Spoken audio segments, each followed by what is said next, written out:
if she doesn't. And it's a really interesting aspect of this particular story.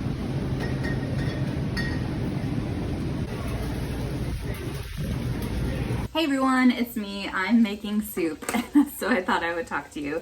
It's just a chill day. I have sweatpants on, no makeup. It's gonna be awesome.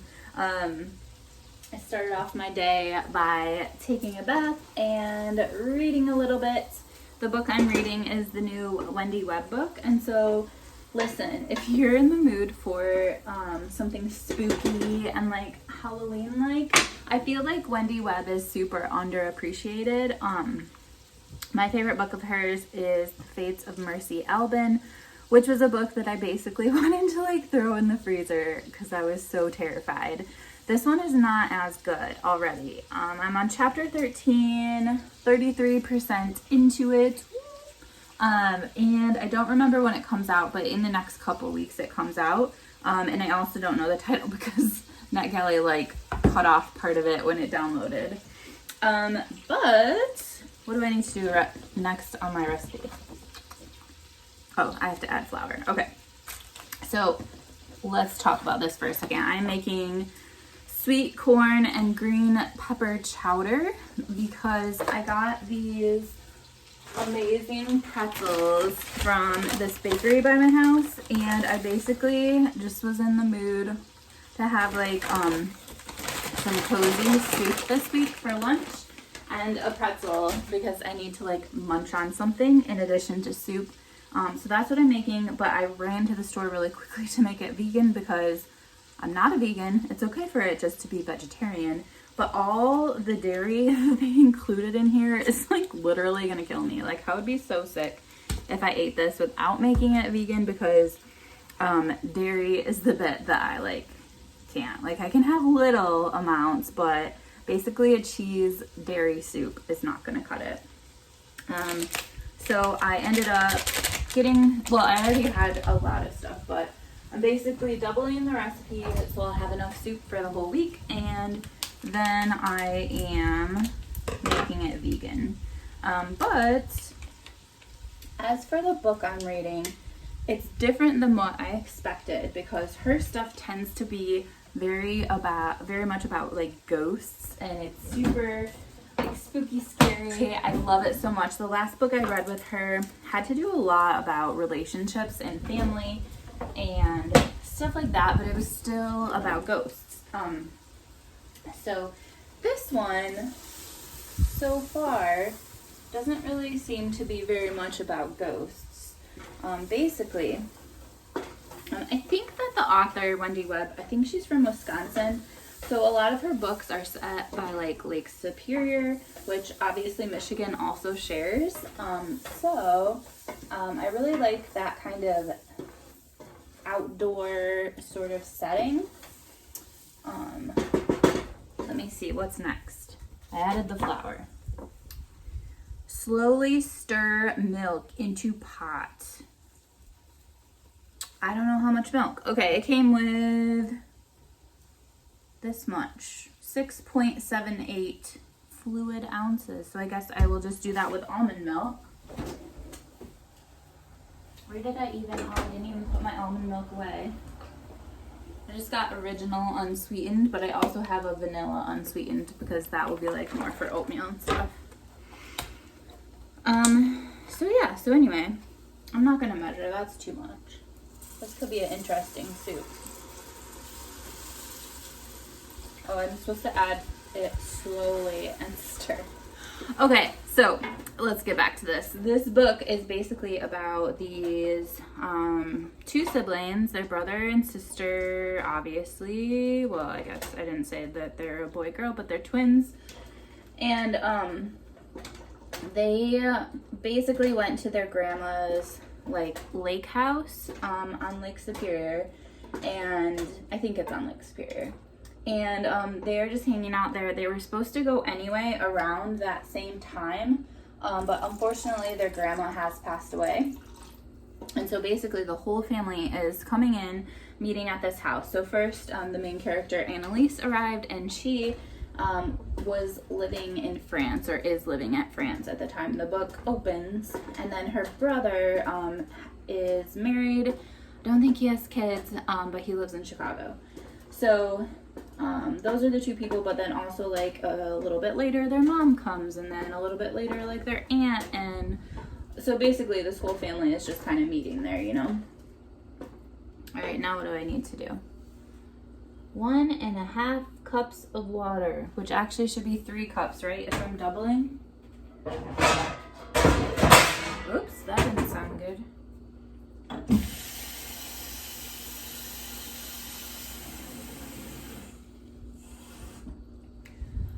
So the first night, Annalise is at this house by herself. No one else has come.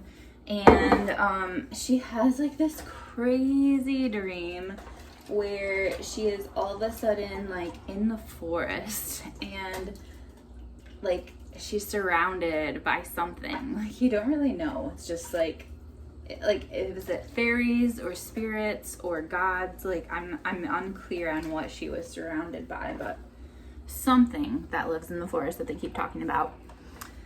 And then a chapter ends where she's back in her bed, and you're like, oh, okay, no big deal, just a dream. Well, then the next day her brother comes, and they're hanging out and all this stuff, and then she has this thing with her brother, because they have been children at this house before. Like, you know, they visited this house all the time. Now they're adults, obviously, but she does this thing where they knock on each other's walls, because their bedrooms are right next to each other and share a wall, and different taps mean different things. So she basically tapped to see like if her brother was awake, and then he tapped back that he was, and then she's like, okay, I'm coming over to talk to you, with 3 taps means that, I guess. And so she went next door to her brother's bedroom, and like he's not there. Well, she sees him like outside, like walking towards the water, and she's like, oh my gosh, he's like sleepwalking or something. So she goes to like wake him up, and he's not answering her, and he just jumps into the lake, like in the middle of the night. And also, I don't know if you know Lake Superior, it's not even ever warm, not even in the summer. And it's just like crazy. So she goes in to like save him. She ends up saving him. And then these other like caretakers of the house come out, and they're like, oh, it started. Like you have no idea what it is, but something has started. And anyway, then the next evening, they're supposed to go and have the grandmother's will read, and it was just read. So that's the part that I'm at. But it's definitely not ghosts or anything. It's just like these weird forest creatures, possibly like forest spirits, fairies, gods. I don't really know. So I'm definitely like enjoying it. Like it's worth continuing to read. I want to know what happens next. But so far it's just not as like amazing as her other ones have been for me. And also, I don't know if I was so sucked into the plot of the other ones or not, but the writing just feels more like a middle grade book with like some of the language that's used and stuff. Like I just don't feel like people talk that way. It just feels a bit forced in certain parts, or like the language is, there's some words that are used, I feel like, to make it sound, you know, not so redundant with the same word choices all this time, but like people that I know don't really use those words, so it just feels kind of awkward, I guess. But I'm still here for this. I'm still gonna read it, and I definitely would highly, highly recommend her other books.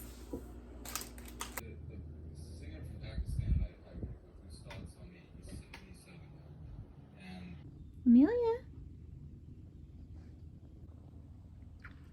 You guys, that was the best lunch. It's pretty late. It's actually like 3 o'clock, so I don't even know if you could call it lunch. But anyway, that's kind of how I roll on weekends. I eat at weird times. Yeah, that was so good, so cozy. I'm gonna have the best lunches at work this week. And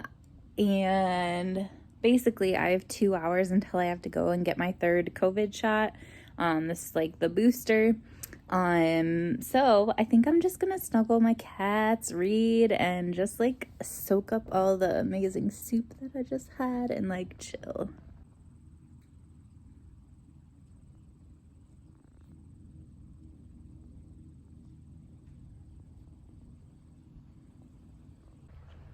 Okay, so this book is starting to grow on me, and also, like, I just love all the foodie stuff in here.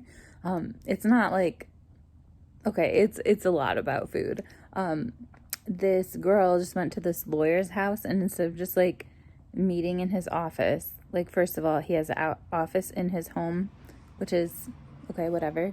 But then all of a sudden now they're eating, and she's in his kitchen chopping stuff up, and he's putting together dressing, and it's all like being described, like almost to the point where you could make this dressing yourself. And okay, I just love that.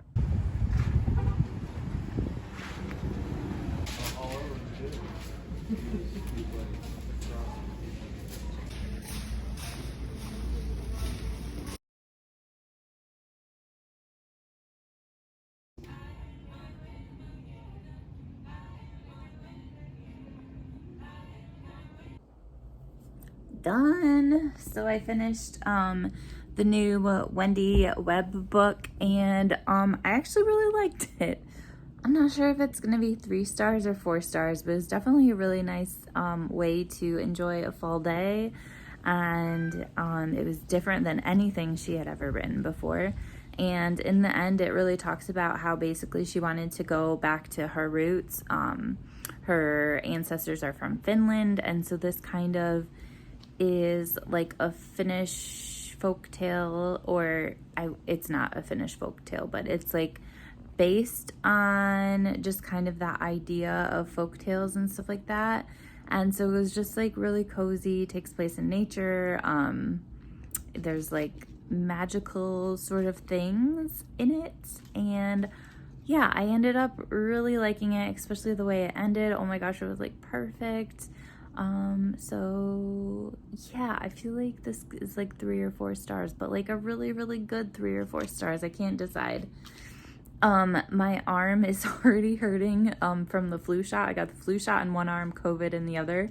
And, typically it seems like it takes longer for the flu shot to start hurting your arm, but nope, already hurts. Anyway, I will check in with you guys again soon. Hopefully I don't have any crazy symptoms tomorrow. I did not with my first COVID shot.